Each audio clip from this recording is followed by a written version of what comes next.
collection of Karnak temples are considered a rich historical record for Egyptian history and civilization, starting from the Middle Kingdom to the Ptolemaic rule. Many gods worship the temple over these 60 acres of land, including God Amun, who owned the Grand Temple, God Smith, God Khonsu, God Montu, God Osiris, and God Ebet. It has got 8 entrances that joins parts of the temples together, but the gate in the middle of the first pylon, is the main entrance to the temple. Karnak Temple is considered the biggest and greatest historical record in the world. For its buildings, which were constructed in 2,000 years, over 60 acres of land, comprises written records of the history of Egypt and its civilization. The sacred land of Karnak included the big temple of God Amun-Ra, in addition to other temples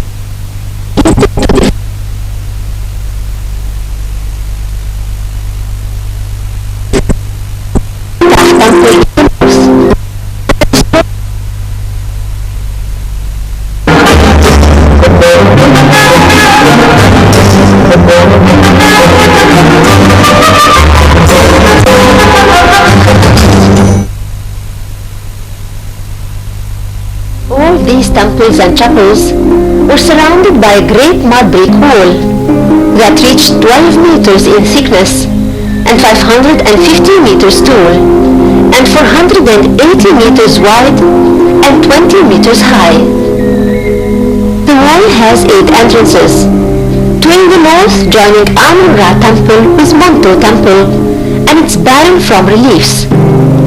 2 entrances in the south, leading to God Smut and God Khonsu, and the gate of Ptolemy III that lead to Luxor Temple. There are 2 entrances in the east and 3 in the west, the middle of which is where the first pylon is situated, and it's the main entrance of Karnak. The wall was built by King Nectanebo from the 30th dynasty, which is the last ruling family in the pharaonic history. Barger thinks that the mud brick wall is not horizontal, but bent in a wavy shape for 2 reasons.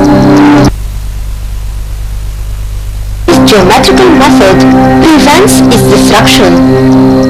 The second reason is religious. The wavy wall resembles the eternal water which surrounds the sacred hill, which shows an eternal ocean called Moon.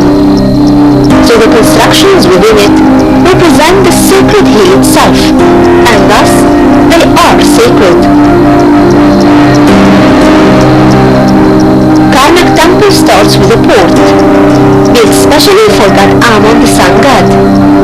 He used it annually in the Opet festival, when he left his temple in Karnak to visit Luxor Temple, where his wife Mut stays.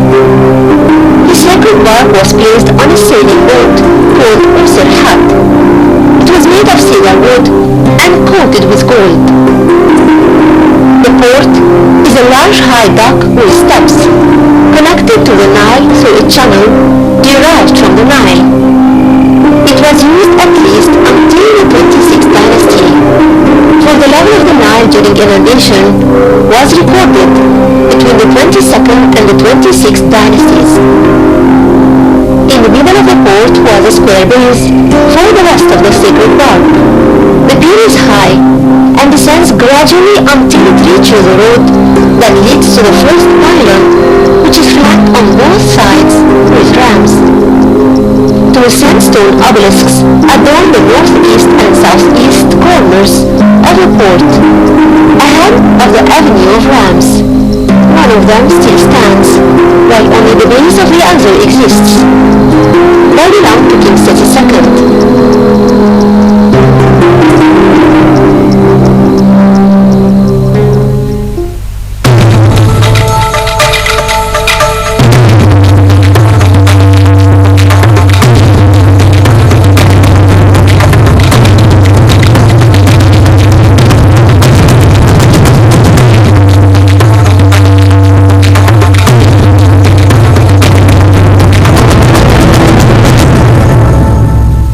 So today in Karnak Temple in Luxor, we have with us a guest from England.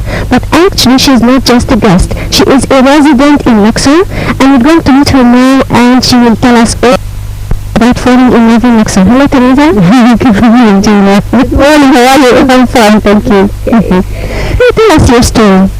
It was always my dream to come to Egypt, and I think from 1972, when the Treasures of Tutankhamun came to London, it was like I wanted to come and see it all for myself.